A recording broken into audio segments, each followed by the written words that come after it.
Welcome to MFK tutorials. Today I will straight discuss about type of set. Let us start.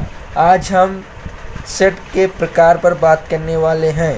तो empty set, रिक्त समुच्चय, finite and infinite set, परिवर्त अपरिवर्त समुच्चय, singleton set, एकल समुच्चय, equivalent set, समतुल्य समुच्चय, इक्वल सेट, समान समुच्चय, सब सेट एंड सुपर सेट, उपसमुच्चय और अधिसमुच्चय, प्रॉपर सबसेट, उचित उपसमुच्चय, पावर सेट, घात समुच्चय, यूनिवर्सल सेट, सर्वात्रिक समुच्चय। तो हम सबसे पहले इम्पटी सेट पर बात करेंगे। चलिए इम्पटी सेट पर बात कर लेते हैं। A set which have no element are called as empty set. It is denoted by phi or this brace. ठीक है, अगर हमारे पास किसी सेट के अंदर कोई एलिमेंट ही ना हो तो हम उससे जो है इम्पटी सेट कहते हैं। नाम से ही क्लियर है, इम्पटी मीन्स खाली, रिक्त समुच्चय। एक एग्जाम्पल के थ्रू इसको समझाया जाए। A is equal to x such that x belongs to natural number and 3 less than x less than 4 equal to 5। यही हमारा सेट है। इसको हम 5 से या फिर जो है इस ब्रेस के अंदर इससे डिनोट करते हैं। ठीक है, तो देखिए इसमें अगर हम समझने वाली बात ये है कि ये सेट की सेट बिल्डर मेथड है। X such that x belongs to natural number, x natural number से आ रहा है, लेकिन यहाँ एक्स के बारे में इस प्रकार से बताया गया कि 3 जो है छोटा है एक्स से और एक्स जो है छोटा है 4 से। यानी कि जो x है 3 और 4 के बीच में है। जब 3 और 4 के बीच में, तो कोई 3 और 4 के बीच में कोई नेचुरल नंबर मिल रहा है? कोई नेचुरल नंबर ही नहीं मिल रहा है, तो ये हमारा कोई सेट ही नहीं बनेगा। तो कोई सेट ही नहीं बनेगा तो इसका मतलब एलिमेंट ही नहीं है। जब एलिमेंट ही नहीं है तो वो फाई है। ठीक है, जिस सेट के अंदर कोई एलिमेंट नहीं होगा वही इम्पटी सेट कहलाएगा। ठीक, चलिए अब हम finite set and infinite set पर बात कर लेते हैं। If a set consists finite number of element, it is called finite set. और infinite set की अगर हम बात करें, if a set consists of infinite number of element, it is called as infinite set. ठीक, तो देखिए इसको समझ लिया है। No number of element finite। ठीक है, अगर हमारे पास कोई सेट है और उस सेट के अंदर जो नंबर ऑफ एलिमेंट हैं वो फाइनाइट हैं और काउंटेबल हैं, ठीक है, तो वो फाइनाइट सेट कहलाएगा। ठीक, इट मीन्स दैट हमारे पास कोई सेट है a इज इक्वल टू, ठीक है, a इक्वल टू, ठीक है, 1 2 3 डॉट डॉट डॉट 10।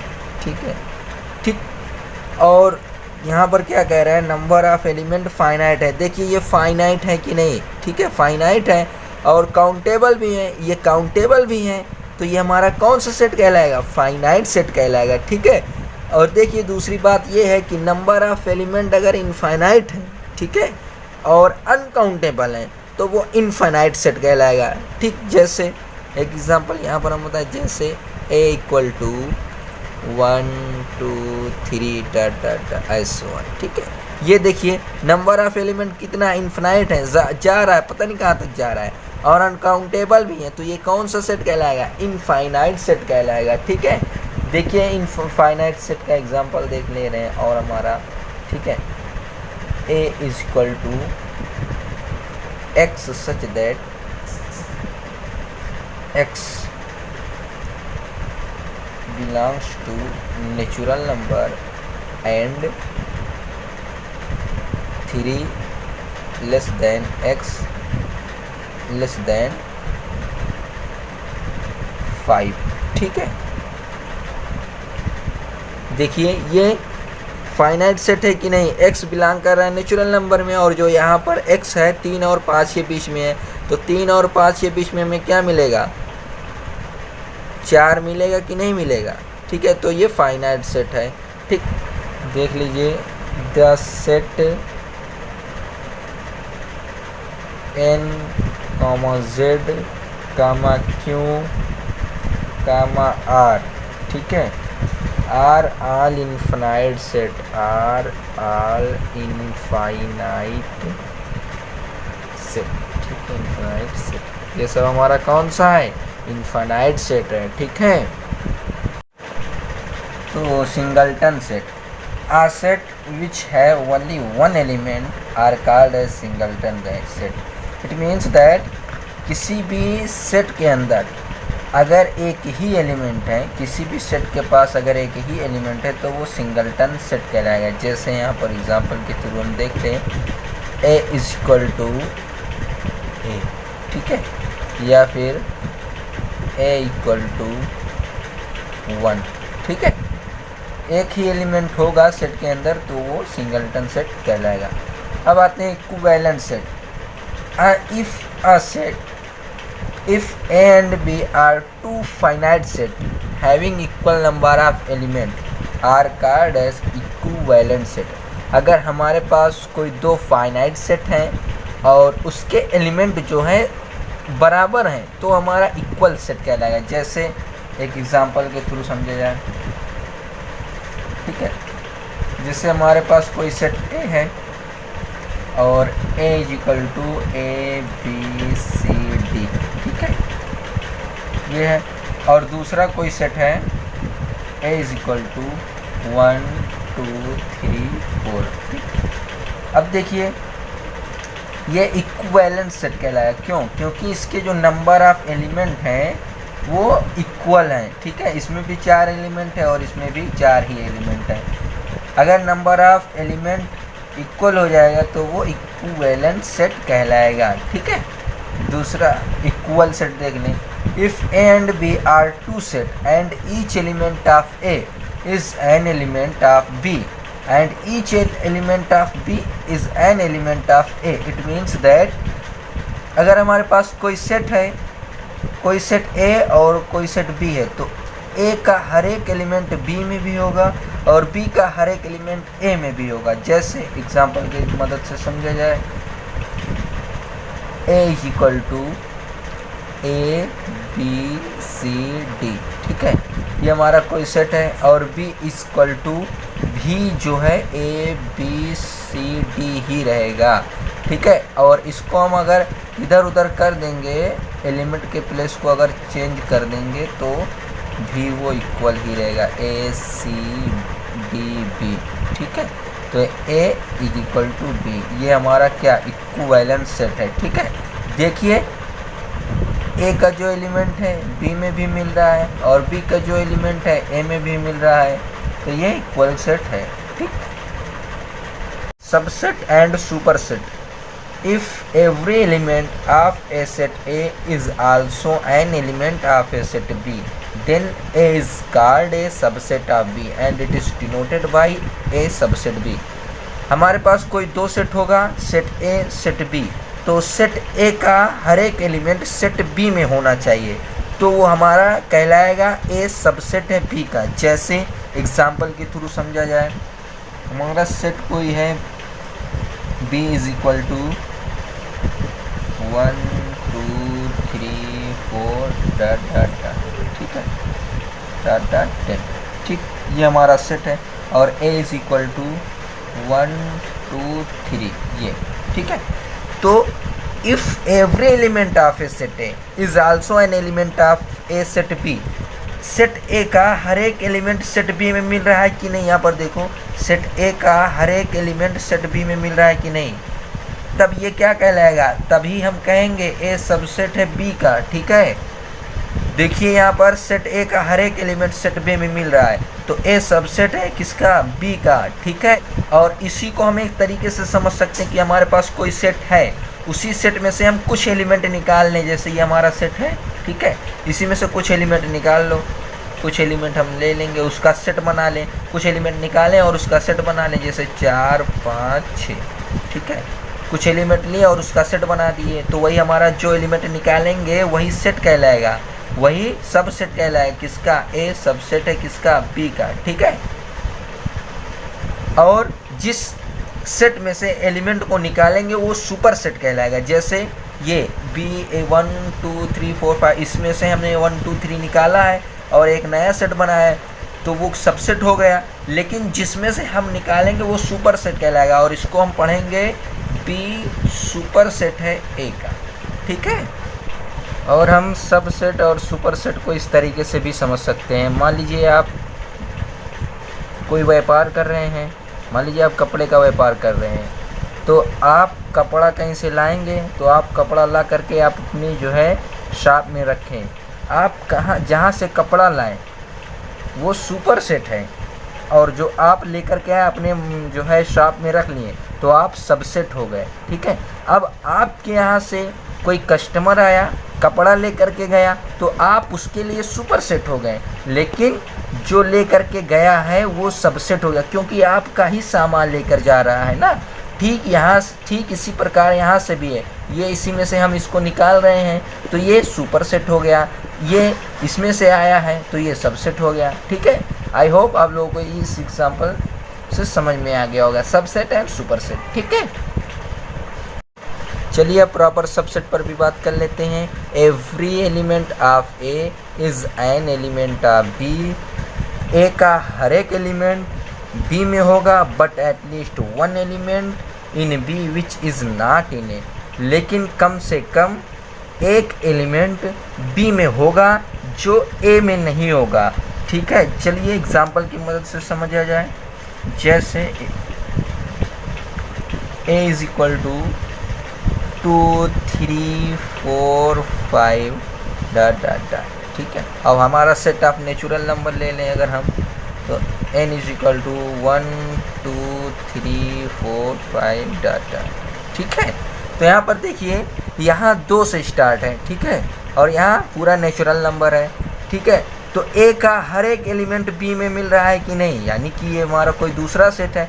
ए का हर एक एलिमेंट इस सेट में मिल रहा है, लेकिन एक एलिमेंट बी में ऐसा है जो कि ए में नहीं है, तो यही हमारा ये जो ये है ये क्या कहलाएगा, ये प्रॉपर सबसेट कहलाएगा। तो इसको पढ़ेंगे, ए इज ए प्रॉपर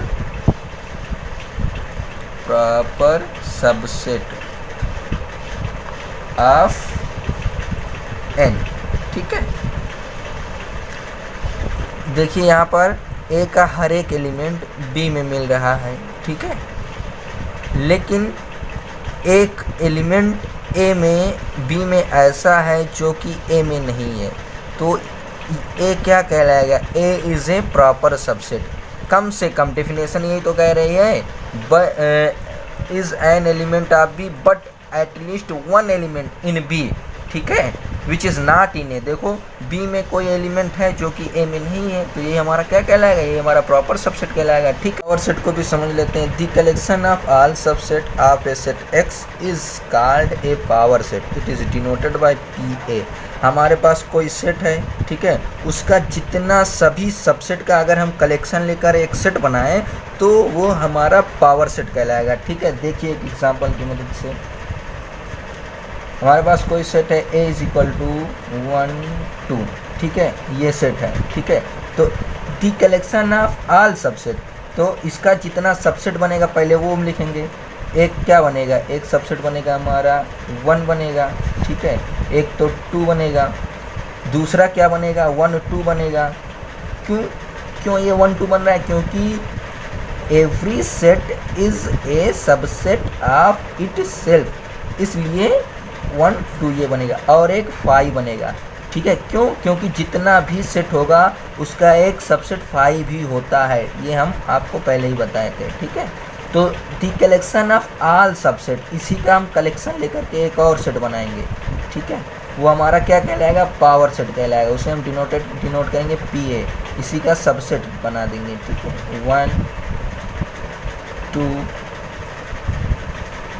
2 5, ठीक है। देख सभी सबसेट का हम कलेक्शन करके एक नया सेट बनाएंगे, वही हमारा क्या कहलाएगा, पावर सेट कहलाएगा।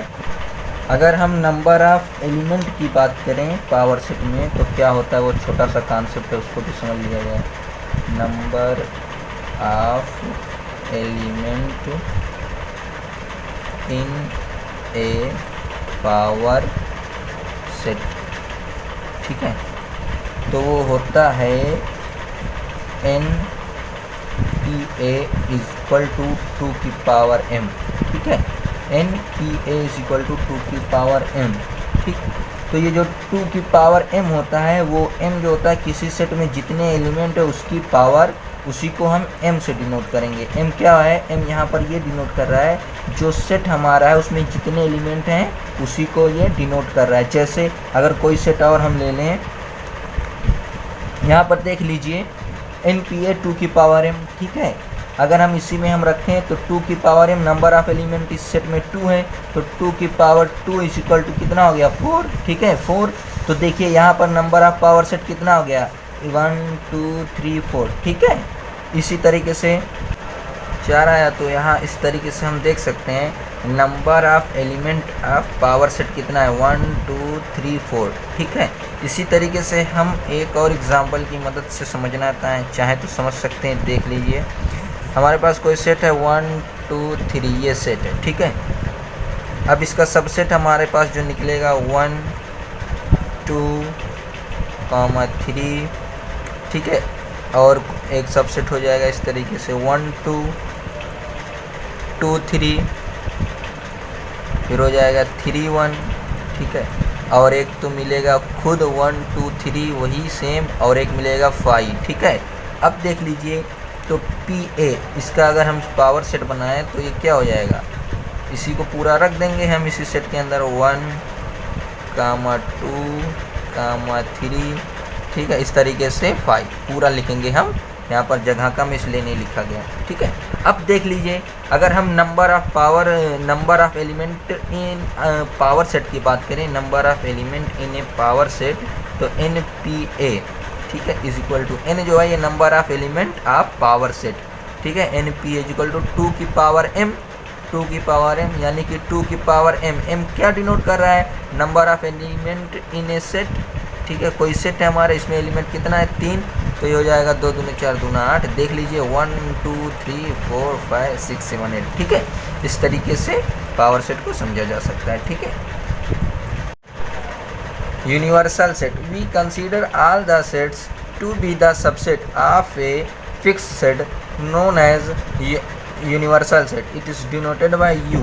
ठीक है, जो सभी सेट किसी फिक्स सेट का सबसेट हो तो हम उसे यूनिवर्सल सेट कहते हैं। जैसे हमारे पास कोई फिक्स सेट Z है तो Z का subset set of integer, set of integer का सबसेट हमें क्या मिलेगा n मिलेगा।